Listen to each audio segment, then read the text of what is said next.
Audio Jungle.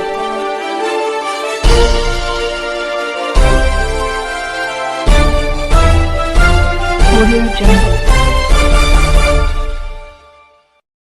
अभी आप देख रहे हैं कंचन न्यूज। इसे लाइक शेयर सब्सक्राइब करना ना भूलें ताकि न्यूज का नोटिफिकेशन सबसे पहले आपके पास पहुंचे।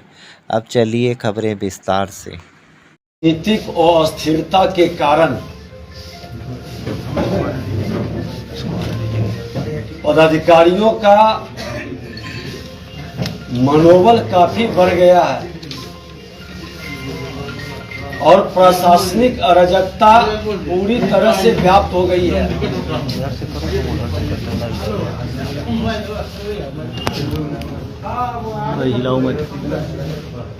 कहीं न कहीं आज अपराधियों का मनोबल ज्यादा बढ़ता है जब प्रशासनिक अराजकता चरम पर रहता है और पूरे बिहार सहित मधेपुरा में भी शकरपुरा की हत्या हो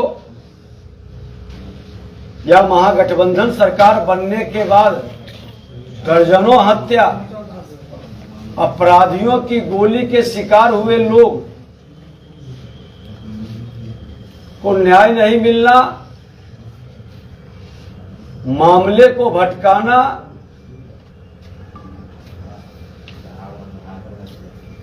और जिस शराबबंदी के नाम पर सरकार अपनी पीठ थपथपा रही है, वह अपराधियों का एक नया वर्ग पैदा कर रहा है। शराब माफियाओं के द्वारा संगठित रूप से अकूत संपत्ति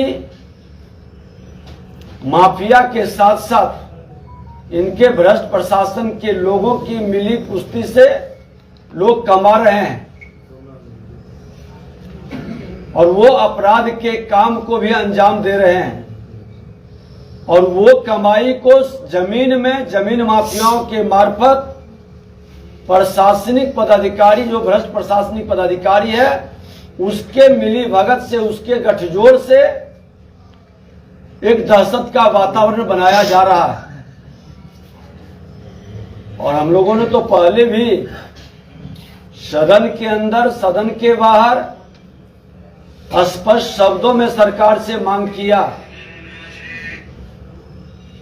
कि प्रशासनिक विफलता और सरकार की नाकामयाबी के कारण अपराधियों के गोली के शिकार लोगों को मुआवजा मिलना चाहिए, क्योंकि ये भी एक आपदा है, उस फैमिली के लिए एक विपदा है और ऐसे परिवार को सरकार की तरफ से मुआवजा मिलनी चाहिए।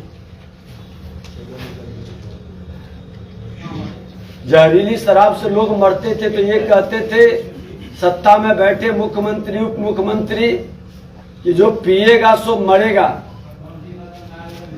मुआवजा नहीं देंगे। लेकिन भारतीय जनता पार्टी पूरी ताकत से इनको मुआवजा दिलाने में सफल रहा और आज पूरे बिहार के अंदर दर्जन भर से ऊपर लोग प्रत्येक दिन अपराधियों के गोली के शिकार हो रहे हैं, मर रहे हैं। आपके बगल में ही समस्तीपुर में, बेगूसराय में, लखीसराय में, नरसंहार, हर जगह बड़ी घटना को लोग अंजाम दे रहा है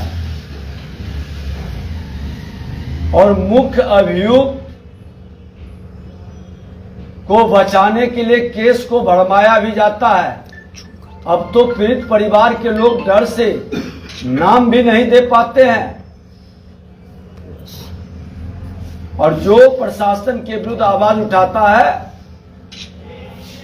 या सच को दिखाता है, उस प्रेस मीडिया को, सामाजिक कार्यकर्ता को, राजनीतिक कार्यकर्ता को धमकाने का, डराने का, दबाव बनाने का, ये खेल सरकार के दबाव में हस्तिनापुर के गुलाम करते हैं।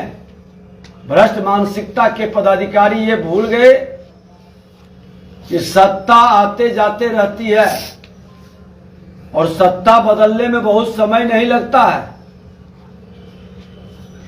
लेकिन आपका कार्य व्यवहार ईमानदारी से किया हुआ अच्छे कार्य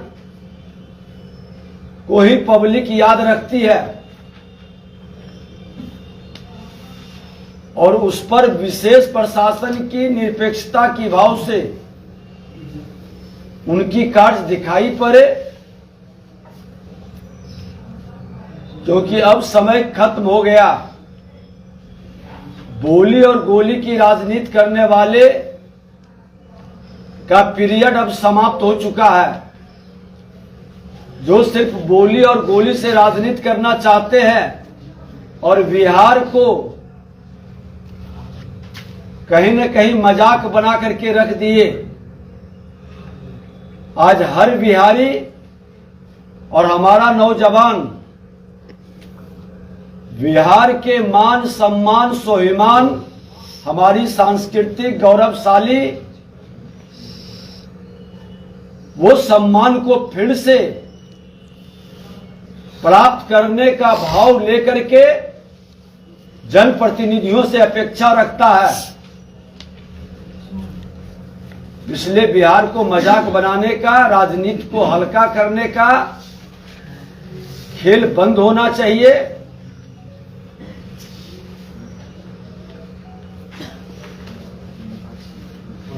शांति के साथ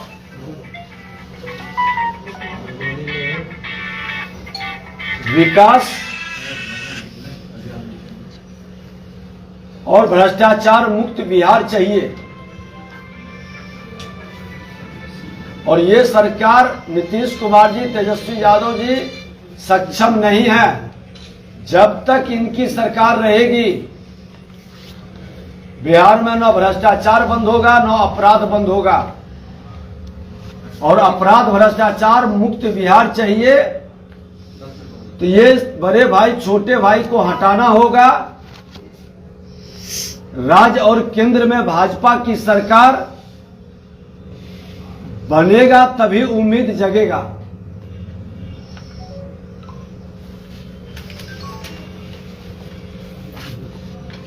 जातीय गणना होने के बाद सारा जातीय सम्मेलन की जो विभिन्न जो जाति है वो सम्मेलन आयोजित कर रही है। क्या लग रहा है समाज में जातीय उन्माद फैलाने की एक साजिश चल रही है?